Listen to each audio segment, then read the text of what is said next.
Guys, nandito po ko ngayon sa kaibigan kong nagtitinda ng isda guys. So, may bagong deliver dito na flying fish. Yun guys, so, fresh na fresh. So, bagong huli guys. Yan o. Yan o. Bagong huli guys. So. Fresh na fresh guys. Mura lang ang kilo. Ano lang, 160 ang kilo. Yan. Galap shoutout sa mahilig na kumain ng isda dyan. Ito guys, oh. Mayroon din ng bangus. So, yan, may bangus din guys.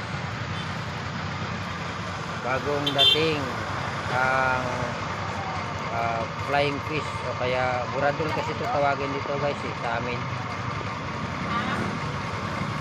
Flying fish. Sarap siya, paksyo. Bagong deliver lang guys, bagong huli. Shoutout kay Ma'am Derla, tsaka kay Regio ng Singapore, kay Sanwok Jagran, shoutout kay Juselinia Mamuto, kay Ate Arsinia, kay Ate Jennifer's Vlog, shoutout, tsaka kay Ate Bisaya ng Australia, shoutout. Alam ko kumakain din na kayo ng isda. So ito, fresh na fresh. 160 lang ang kilo.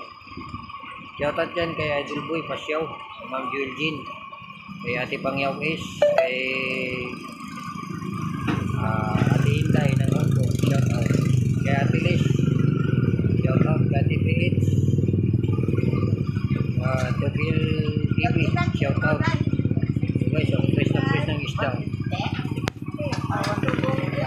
160 ang kilo guys, murang mura. So bibili ako ngayon ng 4 na kilo guys. Pwede natin to pampaksyo o kaya gagawin nating pangyaw-ihaw. Okay, yan guys, maraming salamat guys sa panonood sa video.